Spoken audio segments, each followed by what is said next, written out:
ವೀಕ್ಷಕರೇ ನಮಸ್ತೆ, ನಾನು ಗಜಾನಂದ್. ಏನಪ್ಪ ಅಂತಂದರೆ, ನೀವು ಬಿಗ್ ಬಾಸ್ ದೊಡ್ಡ ರಿಯಾಲಿಟಿ ಶೋಗಳಲ್ಲೇ ದೊಡ್ಡ ರಿಯಾಲಿಟಿ ಶೋ ಬಿಗ್ ಬಾಸ್ 12 ಸೀಸನ್ಗೆ ಹೋಗಿ ಬಂದಂತಹ ಕರಿಬಸಪ್ಪ ಅವರು ನಮ್ಮ ಜೊತೆ ಇದ್ದಾರೆ. ಸರ್ ನಮಸ್ತೆ. ಸರ್ ನಮಸ್ಕಾರ. ಹೇಗಿದ್ದೀರಾ ಸರ್? ಚೆನ್ನಾಗಿದ್ದೀನಿ ಸರ್, ಚೆನ್ನಾಗಿದ್ದೀನಿ. ನಿಮ್ಮನ್ನ ನಾವು ಮುಂಚೆಯಿಂದನೇ ಫಾಲೋ ಮಾಡ್ತಾ ಇದ್ದೀವಿ. ಹೇಗೆ ಅನ್ಸುತ್ತೆ ಸರ್ ಬಿಗ್ ಬಾಸ್ ಅನ್ನೋ ಒಂದು ಆಫರ್ ಬಂದಾಗ? ಹೇಗೆ ಅನ್ಸುತ್ತೆ ಸರ್? ಆಫರ್ ಬಂದಾಗ ತುಂಬ ಖುಷಿ ಆಗಿದೆ ನನಗೆ. ಯಾಕಂದರೆ ಒಂದು ಹೇಳ್ಬೇಕಂದ್ರೆ ನಾವು ಪ್ರತಿಯೊಬ್ಬರಿಗೂ ಒಂದು ಆಸೆ ಕನಸು ಇರುತ್ತೆ. ಬೇರೆ ಬೇರೆ ಏನೋ ನಾವು ಎಷ್ಟೋ ಒಂದು ಕ್ಷೇತ್ರದಲ್ಲಿ ನಾವು ಬಾಡಿ ಬಿಲ್ಡಿಂಗ್ ಎಷ್ಟೋ ಒಂದು ಸಾಧನೆ ಮಾಡಿದರೂ ಕೂಡ ನಾವು ಭಾಳ ಜನರಿಗೆ ರೀಚ್ ಆಗೋಕ್ಕೆ ಕಷ್ಟ ಆಗಿತ್ತು. ಈ ಥರದೊಂದು ಬಿಗ್ ಬಾಸ್ಗೆ ಅವಕಾಶ ಸಿಕ್ಕಾಗ ಎಲ್ಲೋ ಒಂದು ಕಡೆಗೆ ಕುರುಡನಿಗೆ ಕಣ್ಣು ಬಂದಂಗೆ ಆಗೋಯ್ತು ಇದು ಒಂದು ಅವಕಾಶ. ಯಾಕಂದರೆ ಕೋಟ್ಯಾಂತರ ಜನಗಳು ಈ ಬಿಗ್ ಬಾಸ್ ಇದಕ್ಕೆ ಅವಕಾಶಕ್ಕೆ ಪರಿತಪಿಸ್ತಾ ಇರ್ತಾರೆ. ಸೊ ಅಂಥದ್ರಲ್ಲಿ ನನ್ನನ್ನು ಗುರುತಿಸಿ ಇವರು ಬಿಗ್ ಬಾಸ್ಗೆ ಅವಕಾಶ ಕೊಟ್ಟಾಗ ಭಾಳ ಖುಷಿಯಾಯಿತು. ಮತ್ತು ನಾನು ಸಾಧನೆ ಮಾಡಿ ಏನೋ ಒಂದು ಬಾಡಿ ಬಿಲ್ಡಿಂಗ್ ಕ್ಷೇತ್ರದಲ್ಲಿ ಸಾಧನೆ ಮಾಡಿದ್ದೀನಿ, ಇನ್ನೇನಪ್ಪ ನನ್ನ ಕೈಯಲ್ಲಿ ಮಾಡೋಕ್ಕಾಗಲ್ಲ, ಮುಗಿತು ಅನ್ನೋ ಟೈಮಲ್ಲಿ ನನ್ನಲ್ಲಿರ್ತಕ್ಕಂಥ ಒಂದು ಈ ಸೋಷಿಯಲ್ ಮೀಡಿಯಲ್ಲಿ ಕಲೆ ಪ್ರತಿಭೆನ ಗುರುತಿಸಿ ನಾನು ಮಾಡಿರೋ ಸಾಧನೆ ಪರಿಗಣಿಸಿ ಅವಕಾಶ ಕೊಟ್ಟಾಗ ಭಾಳ ಖುಷಿಯಾಯಿತು ಸರ್. ತುಂಬ ಖುಷಿಯಾಯಿತು ಬಿಗ್ ಬಾಸ್ ಅವ್ರಿಗೆ. ಎಷ್ಟು ಇದೈತಂದರೆ ಅದು ನನ್ನನ್ನು ಗುರುತಿಡೋದಕ್ಕೆ ಭಾಳ ಖುಷಿಯಾಯಿತು. ಅದೇ ಸರ್, ಈಗ ಆಲ್ರೆಡಿ ನೀವು ಗುರುತಿಸ್ಕೊಂಡಿದ್ರಿ, ಇನ್ಸ್ಟಾಗ್ರಾಮ್ ಮೂಲಕ ಗುರುತಿಸ್ಕೊಂಡಿದ್ರಿ. ಬಟ್ ಇನ್ನೂ ಅಂದರೆ ನಮ್ಮ ಇಡೀ ಕರ್ನಾಟಕಕ್ಕೆ ಗುರುತಿಸ್ಕೊಳ್ಳೋದಾಯ್ತಾ ಅಂತ? ಹೌದಲ್ಲ? ಖಂಡಿತ. ಯಾಕಂದರೆ ಏನಾಗಿತ್ತಂದರೆ ನಮ್ಮ ಬದುಕು ಈಗ ಹೆಂಗಾಗಿದೆ ಅಂದರೆ ಈ ಹೂ ಜೊತೆಲಿ ನಾರು ಸ್ವರ್ಗ ಸೇರ್ತಂತಾರಲ್ಲ, ಆ ಥರ ನಾನು ಮಾಡಿರೋ ಸಾಧನೆಗೆ ಒಂದು ಬಿಗ್ ಬಾಸ್ ಅನ್ನೋ ಒಂದು ಗರಿ ಸಿಗ್ತೀನಿ ನನಗೆ. ಒಂದು ನಾರಿನ ಜೊತೆಲಿ ಹೂವು ಸ್ವರ್ಗ ಸೇರಿತು ಅನ್ನೋಂಗೆ ನಮ್ಮದು ಆ ಥರ ಆಯಿತು ಈ ಒಂದು ಇದು. ನಾನು ಬಿಗ್ ಬಾಸ್ ಹೋಗಿಂತ ಮುಂಚೆ ಎಷ್ಟೇ ಒಂದು ಸಾಧನೆ ಮಾಡಿದರೂ ಕೂಡ ಅದಕ್ಕೊಂದು ಜೀವ ಬಂದಿದೆ ಅಂದರೆ ಇವಾಗ ಬಿಗ್ ಬಾಸಿಂದನೇ. ಅಂದರೆ ನೀವು ದೊಡ್ಡ ಎಷ್ಟು ಸಾಧನೆ ಮಾಡಿದ್ದೀರಾ, ಎಷ್ಟು ಪ್ರಶಸ್ತಿ ತಗೊಂಡಿದ್ದೀರಾ. ಅದ್ರ ಜೊತೆಗೆ ಕರಿಬಸಪ್ಪ ಅಂದರೆ ಇನ್ನೂ ಕೆಲವರು ಗೊತ್ತೇ ಇರಲಿಲ್ಲ. ಹೌದು. ಈ ಬಿಗ್ ಬಾಸ್ ಅನ್ನೋ ಒಂದು ಪ್ಲಾಟ್ಫಾರ್ಮಿಂದ ಅದರಿಂದ ಇನ್ನೂ ಹೈಪ್ ಆಯಿತು. ಖಂಡಿತವಾಗಿ. ಯಾಕಂದರೆ ಈಗ ಬಿಗ್ ಬಾಸ್ ಅವ್ರು ನನಗೊಂದು ವೇದಿಕೆಯನ್ನು ಕಲ್ಪಿಸಿ ನನಗೆ ಕೊಡದೇ ಇದ್ದಿದ್ರೆ ನಾನು ಮಾಡಿರೋ ಸಾಧನೆನ ಯಾರೂ ಕೇಳೋಕ್ಕೆ ಇಷ್ಟನೇ ಇದ್ದಿಲ್ಲ. ಇವತ್ತಿನ ದಿನ ನಾನು ಮಾಡಿರೋ ಸಾಧನೆಗೆ ಅದಕ್ಕೊಂದು ಜೀವ ಬಂದಂಗೆ ಆಯಿತು. ಯಾಕೆಂದರೆ ಈಗ ನಾನು ಏನು ಕಷ್ಟಪಟ್ಟು ನಾನು ಮಾಡಿದ್ದೀನಿ 1991ರಿಂದ 2025ವರೆಗೂ ಏನು ಒಂದು ಬಾಡಿ ಬಿಲ್ಡಿಂಗಲ್ಲಿ ಸಾಧನೆ ಮಾಡಿದ್ದು, ಆ ಸಾಧನೆಗೆ ಒಂದು ಜೀವ ಬಂದಂಗೆ ಆಯಿತು.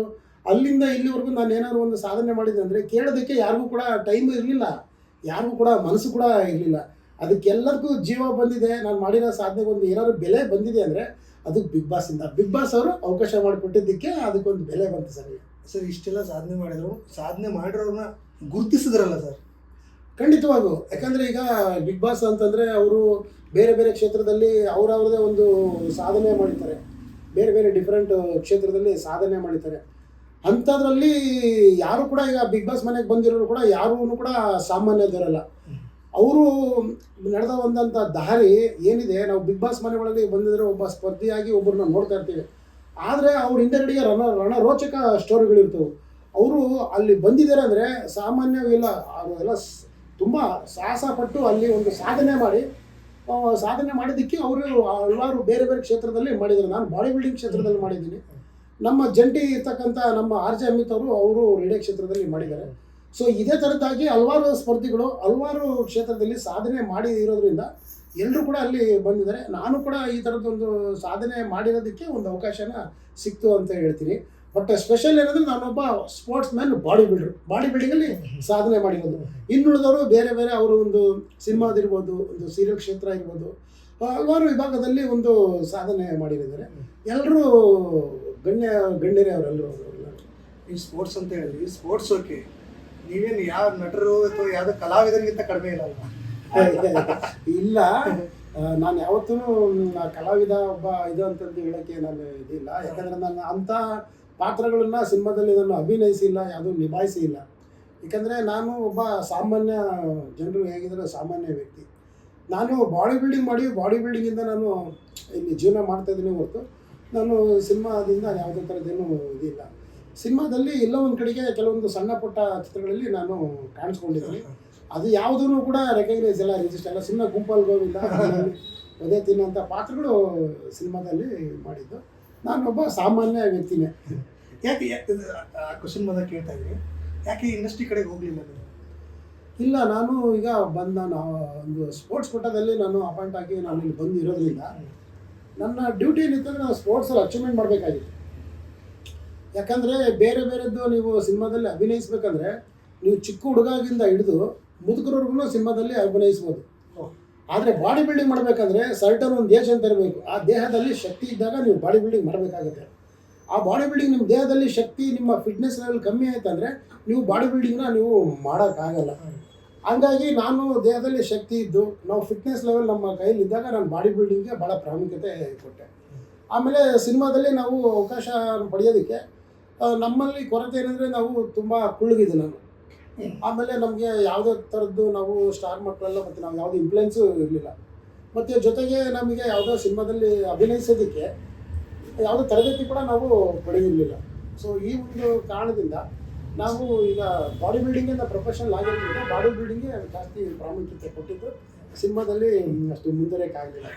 ಈಗ ಬಿಗ್ ಬಾಸ್ ಅನುಭವ ಹೇಗಿದೆ ಸರ್? ಈಗ ಬಿಗ್ ಬಾಸ್ ಅನುಭವ ಹೆಂಗಿದೆ ಅಂದರೆ ಅದು ಒಂದು ಅರಮನೆ, ನೋಡೋದಕ್ಕೆ ಹೊರಗಡೆಗೆ ಅರಮನೆ, ಒಳಗೆ ಹೋದರೆ ಸೆರೆಮನೆ. ಅಲ್ಲಿ ಯಾವುದೂ ಸ್ಕ್ರಿಪ್ಟೆಡ್ ಅಲ್ಲ.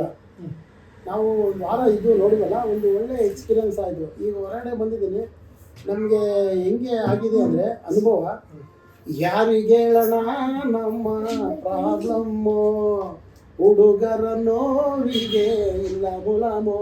ಅಂದರೆ ಒಂದು ವಾರ ಇದ್ರೂ ಬಂದರೂ ಕೂಡ ನನಗೆ ಸಮಾಧಾನ ಇಲ್ಲ, ಅದಕ್ಕೆ ಔಷಧಿನೇ ಇಲ್ಲ ನನಗೆ ನಾನೇ ಈಗ ಸಮಾಧಾನನ ತಂದ್ಕೊಳ್ಬೇಕು. ಯಾಕಂದರೆ ಆ ಬಿಗ್ ಬಾಸ್ ಮನೆಗೆ ಒಳಗೆ ಹೋದಾಗ ನನಗೆ ಒಂದು ಆ ಒಂದು ರಾಜ ವೈಭವ ಇರ್ತಕ್ಕಂಥ ಒಂದು ಅರಮನೆ ಇರ್ತಕ್ಕಂಥ ಸೆಟ್ಟು, ಆ ರಣರಜಿಸ್ತಿರುವ ಲೈಟ್ಗಳು, ಆ ಒಂದು ಶೃಂಗಾರ, ಅಲ್ಲಿ ಇರ್ತಕ್ಕಂಥ ಏನು ಅಫಿರಿಯನ್ಸ್ ಏನು ಇದಿತ್ತು, ವಾತಾವರಣ ಭಾಳ ಚೆನ್ನಾಗಿತ್ತು.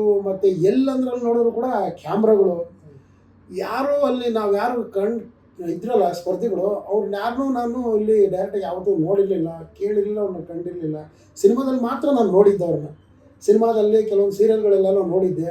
ಇನ್ನು ಕೆಲವರಂತೂ ಅವರು ಬೇರೆ ಬೇರೆ ಕ್ಷೇತ್ರದಲ್ಲಿ ಇರೋದ್ರಿಂದ ಅವ್ರು ಬೇರೆ ಊರಲ್ಲಿದ್ದರು, ಯಾರೂ ಪರಿಚಯನೇ ಇಲ್ಲ, ಎಲ್ಲರೂ ಅಪರಿಚಿತರು ನಮಗೆಲ್ಲರೂ ಇದ್ದಿದ್ದು. ಹೀಗಾಗಿ ಅಲ್ಲಿ ಎಲ್ಲರ ಜೊತೆಯಲ್ಲಿ ಬರೆಯೋದು, ಪ್ರತಿಯೊಬ್ಬರು ಕೂಡ ಜೊತೆಗೆ ನಾವು ನಮ್ಮ ಅಲ್ಲಿ ಹೊಂದಾಣಿಕೆ ಮಾಡಿಕೊಂಡು ನಮ್ಮ ವ್ಯಕ್ತಿತ್ವ ಪ್ರದರ್ಶನ ಮಾಡ್ಕೊಂಡು ಹೋಗೋದೇ ನನಗೆ ಒಂದು ಒಳ್ಳೆಯ ಮೋಸ್ಟ್ ಎಕ್ಸ್ಪೀರಿಯನ್ಸ್. ನಾವು ಒಂದು ವಾರ ಇದ್ದೆ ಅಂದರೂ ಕೂಡ ಸಖತ್ತು ಅನುಭವನೇ ಆಯಿತು. ಅಲ್ಲಿ ಮನುಷ್ಯ ನಿಜವಾಗ್ಲೂ ಮನುಷ್ಯ ಇವತ್ತಿನ ದಿನ ನಾವು ಹೊರಗಡೆಗೆ ಪ್ರಪಂಚದಲ್ಲಿ ಎಲ್ಲರೂ ನೋಡ್ತೀವಿ, ನಾವು ನೋಡಿದ್ದೆಲ್ಲ ಯಾರೋ ಹೇಳಿದ್ದೆಲ್ಲ ನಾವು ಸತ್ಯ, ಅವ್ರು ಹೇಳಿದ್ರು ಸತ್ಯ ಇದೆ ಅಂತೀವಿ, ಕಣ್ಣಿಂದ ನೋಡಿದ್ದೆಲ್ಲ ಹೌದು ಅದು ಇದೆ ಅಂತ ಹೇಳ್ತೀವಿ. ಬಟ್ ಬಿಗ್ ಬಾಸ್ ಮನೆ ಬಂದಾಗ ನಿಮಗೆ ನಿಮ್ಮ ಜೀವನದ ಏನು ಅರ್ಥ ಅನ್ನೋದು ಅಲ್ಲಿ ಗೊತ್ತಾಗುತ್ತೆ. ಸಮಯ ಅಂದರೆ ಏನಂತಂದು ಬಿಗ್ ಬಾಸ್ ಮನೆ ಒಳಗೆ ಗೊತ್ತಾಗುತ್ತೆ. ಯಾಕಂದರೆ ಭಾಳ ಜನ ಹೇಳ್ತಾರೆ, ನಾನು ಒಳ್ಳೆ ಕೆಲಸ ಮಾಡ್ತಾಯಿದ್ದೀನಿ, ನನ್ನ ಸಮಯ ಹೀಗೆ ಇರುತ್ತೆ ಅಂತ ಹೇಳ್ತಾರೆ. ಇನ್ನೊಬ್ಬ ನೋಡೋ ಅವ್ನಿಗೆ ಕೆಟ್ಟ ಕೆಲಸ ಮಾಡ್ತಾ ಇದ್ದಾನೆ, ಅವನದು ಸಮಯ ಹಿಂಗೆ ಅಂತ ಹೇಳ್ತಾರೆ. ಅಂದರೆ ಒಳ್ಳೆಯವನು ಹೇಳ್ತಾನೆ, ಕೆಟ್ಟವನು ಹೇಳ್ತಾನೆ ನನಗೆ ಒಳ್ಳೆ ಟೈಮ್ ಬರಲಿ ಅಂತಾರೆ. ನಂದು ಈಗ ಒಳ್ಳೆ ಕೆಲಸ ಮಾಡೋರು ನನಗೆ ಒಳ್ಳೆ ಟೈಮ್ ಬರಲಿ ಅಂತಾರೆ. ಎಲ್ಲ ಟೈಮ್ಗೋಸ್ಕರ ಕಾಯ್ತಾ ಇರ್ತಾರೆ. ಟೈಮ್ ಅನ್ನೋದೈತಲ್ಲ, ಒಳ್ಳೆ ಕೆಲಸ ಮಾಡಿರೋರ್ಗೂ ಒಂದೇ ಟೈಮು, ಕೆಟ್ಟ ಕೆಲಸ ಮಾಡಿರೋನು ಕೂಡ ಒಂದೇ ಟೈಮು. ಅಂದರೆ ಸಮಯ ಎಲ್ಲ ಏನು ಸಮಯ ಜಾರೋಗ್ಬಿಡ್ತದೆ, ಅದು ಒಳ್ಳೆಯದಾಗಿರಲಿ ಕೆಟ್ಟದ್ದಾಗಿರಲಿ. ಯಾಕೆಂದರೆ ಅದು ಆ ಸಮಯ ಅನ್ನೋದು ಬಿಗ್ ಬಾಸ್ ಮನೆಯೊಳಗೆ ತೋರಿಸ್ಬಿಟ್ಟಿದೆ. ಅದು ತುಂಬ ಅನುಭವ ಆಗಿದೆ ಸರ್. ಈಗ ಸರ್, ಈಗ ನೀವು ಬಿಗ್ ಬಾಸ್ ಅಲ್ಲಿ ಒಳಗಡೆ ಇದ್ರಿ, ಈಗ ಹೊರಗಡೆ ಬಂದಮೇಲೆ ಎಪಿಸೋಡ್ಗಳನ್ನ ನೋಡಿದ್ಯಾ, ಅಲ್ಲಿಗಳಿಗೂ ಏನು ಡಿಫ್ರೆನ್ಸ್ ಅನಿಸುತ್ತೆ? ಅಂದರೆ ನಮಗೀಗ ಬಿಗ್ ಬಾಸ್ ಮನೆ ಒಳಗೆ ಈಗ ನಾನು ಬಂದಾಗ ನಾನು ನೋಡಿರೋ ಪ್ರಕಾರ ನಮ್ಮ ಫುಟೇಜೇ ಕಾಣಿಸ್ತಾ ಇಲ್ಲ. ಆದರೆ ಅಲ್ಲಿ ಅದು ಏನು ಬೇಕೋ ಅಲ್ಲಿ ಅದನ್ನು ಇದು ಮಾಡಿರ್ತಾರೆ. ಸೊ ಅಲ್ಲಿ ಈಗ ನಾವಲ್ಲಿ ನಮ್ಮ ಪ್ರಯತ್ನ ನಾವು ಎಫರ್ಟ್ ಹಾಕಿದ್ದೀವಿ, ಹಾಡು ಹೇಳಿದ್ದೀವಿ, ಡ್ಯಾನ್ಸ್ ಮಾಡಿದ್ದೀವಿ, ಎಲ್ಲ ಮಾಡಿದ್ದೀವಿ. ಸೊ ಅದು ಜಸ್ಟ್ ಅಲ್ಲಿ ಬರುತ್ತೆ. ಕೆಲವೊಂದು ಕಡೆಗೆ ನಾವು ಎಫರ್ಟಲ್ಲಿ ಹಾಕಿದ್ದೀವಿ, ಎಲ್ಲ ಒಂದು ಕಡೆಗೆ ಅದು ನಾವು ಯಾಕೋ ಕಾಣಿಸ್ಕೊಂಡಿಲ್ಲನೋ ಅನಿಸುತ್ತೆ. ಬಟ್ ನಾವು ಮನೆ ಒಳಗಡೆಗೆ ಇದ್ದೀವಿ, ಅಲ್ಲೇ ಇದ್ದೀವಿ. ಬಟ್ ಎಲ್ಲೊಂದು ಕಡೆಗೆ ನಾವು ಬರೆಯಲ್ಲ, ಆ ಕಡೆ ನಿಂತ್ಕೊಂಡಿರೋದು, ಸುಮ್ಮನೆ ಈ ಕಡೆ ತಿರುಗಿರೋದು, ಅದನ್ನ ತೋರಿಸಿದ್ರೆ ಬಿಗ್ ಬಾಸ್ ಅಭಿಮಾನಿಗಳಿಗೂ ಅದೇ ಅನಿಸುತ್ತೆ. ಎಲ್ಲಿ ಕರಿಬಸಪ್ಪ ಅವರು ಮತ್ತು ಅಮಿತ್ ಅವರು ಕಾಣಿಸ್ಕೊಳ್ಳೇ ಇಲ್ಲ, ಕಾಣಿಸ್ಕೊಳ್ಳೋದ್ರ ಜೊತೆಗೆ ನಾವಲ್ಲಿ ಮಾತಾಡಿದ್ದೀವಿ. ನಮ್ಮನ್ನ ಸುಮ್ಮನೆ ಏನು ಮಾಡಿದರೆ ಸುಮ್ಮನೆ ನಿಂತಿರೋದನ್ನ ಅಲ್ಲಿ ಕಾಣ್ಕೊಂಡಿದ್ದೀವಿ, ಕೆಲವೊಂದು ಮಾತಾಡಿದ್ದೀವಿ. ಭಾಳ ಒಂದು ಎಕ್ಸಾಂಪಲ್ ಅಂತಂದರೆ ತುಂಬ ಹಾಡುಗಳು ಆ ಸಮಯ ಸಂದರ್ಭಕ್ಕೆ ಅನುಗುಣವಾಗಿ ಸಾಕಷ್ಟು ನಾವು ಅಲ್ಲಿ ಹಾಡುಗಳನ್ನ ನಾವು ಈಗ ಶಿಸ್ನಾಳ ಶರೀಫ್ ಅವ್ರು ಇರ್ಬೋದು, ಸಿ ಅಶ್ವಥ್ ಅವ್ರು ಇರ್ಬೋದು, ಡಾಕ್ಟರ್ ರಾಜ್ಕುಮಾರ್ ಸರ್ ಇರ್ಬೋದು, ಸಾಕಷ್ಟು ಹಾಡುಗಳನ್ನ ನಾವು ಸಮಯ ಸಂದರ್ಭಕ್ಕೆ ಹಾಡು ಹೇಳಿದ್ವಿ, ಡ್ಯಾನ್ಸು ಮಾಡ್ತಾಯಿದ್ವಿ. ಸೊ ಕಾಮಿಡಿ ಕೂಡ ಮಾಡ್ತಾಯಿದ್ವಿ. ಎಲ್ಲೋ ಒಂದು ಕಡೆಗೆ ಅದು ಇಲ್ಲಿ ಇದ್ರಲ್ಲಿ ಕಾಣಿಸಿಲ್ಲ ಅಂತ ಅಂದ್ಕೊಳ್ತೀನಿ. ಅಂದರೆ 1.5 ಗಂಟೆಯಲ್ಲಿ ತೋರ್ಸೋಕ್ಕಾಗಿಲ್ಲ ಅಂತ. ಹೌದು, ಅದೇ ಬಿಗ್ ಬಾಸ್. Big boss